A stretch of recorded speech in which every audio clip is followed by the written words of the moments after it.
Mbote bandeko. Na ngai na lobaka pona pasteur wana oyo abengani frère na ye, abengani muninga na ye ya pasteur na kati église po azali ko embrasser sœur na kati ya église. Omoni biso ba africain problème ezoboma biso lelo même ti na ndenge tozolobela makambo oyo ya esclave na Libye. Biso ba africain toyeba kopesa na valeur te na respecter entre nous. Pasteur oyo azobengana wana ndeko na ngai ya mobali papa mutu nyonso tu na mokili ameritaka nano respect. Lisumu pe epa ya Nzambe ezalaka ya munene na ya muke ezalaka te. Nzamba monaka nyonso tu oyo ozala otongaka ozala mutu akwei na ekobo ezala mutu oyo azo kritike mutu ezala na makanisi na yo opensaki eloko moko osalika lisumu. Epi ndeko na yo soki alingaka ba sœur alingaka ba frère pardon ba sœur donc bokoka kosolani amiablement na ndenge ya respect ba suspension na église bo présenter ate pasteur na biso aza na suspension mwa muke alors tosololi na ye ayebi pourquoi na miniti ya kote ya te afandi. Mais ezate ke no na kosala misusu boye nde lingolo ke no Nzamba sepeli na yo. Ndeko mobali Nzamba sepeli na yo te parce que ndenge eza wana mutu nyonso tu na mokili oyo azosumuka na bandenge bele. Yango makambo na lobaka trop na ba pasteur africain surtout bino ba pasteur congolais ba prophète ba évangéliste. Bokoma kokomi komisa net boza ba Nzambe. Bokoma komi komisa comme si que non nzoto na yo ya makila na mayo Nzamba pesi yo ekoki kosala te.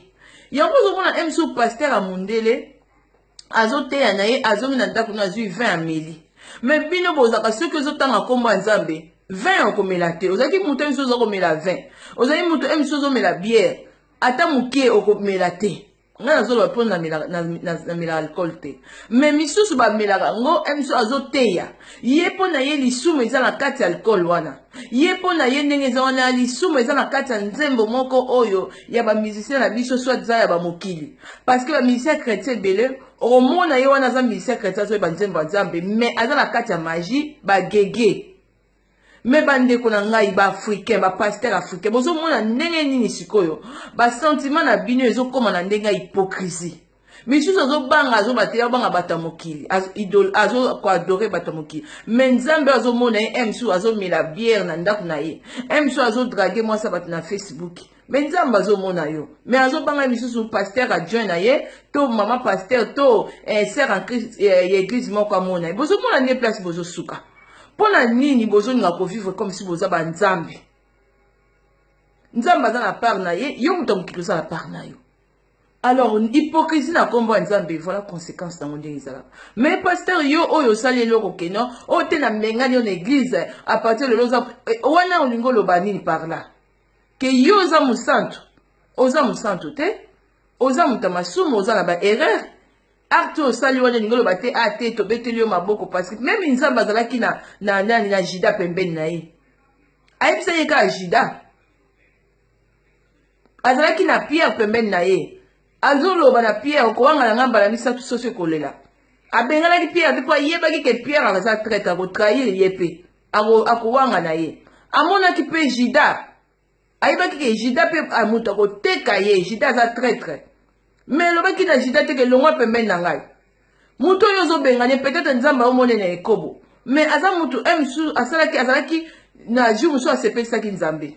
David même auti ko koya na soda moi sa soda na ye. Mais Nzamba benga ki l'homme selon mon cœur. Pourquoi? Parce que Nzamba mona ki David. Kaka te na ko koya te mais Nzamba mona ki David. Azalaki mosali o azali ko défendre ye. Mais Nzamba comprenait ki David que non. Nzoto na ya David esalaki. Alors bino basala Nzambe soi-disant ba prophète ba pasteur bobi mana kata hypocrisie ya christianisme o bozana. Voilà ba conséquence ndenge boza ko sibie.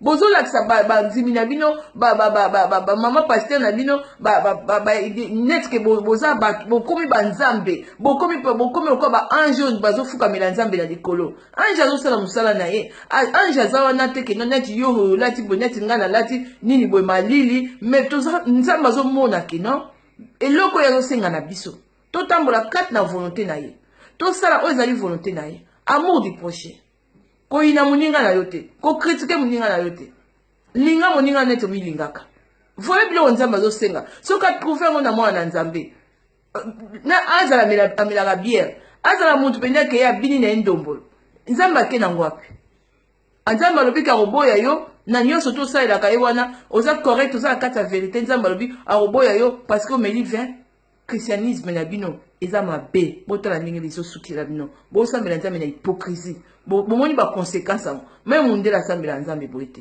voilà baconséquence afrique basambela plus mais eza continent pauvre sur les plans tout mawa toi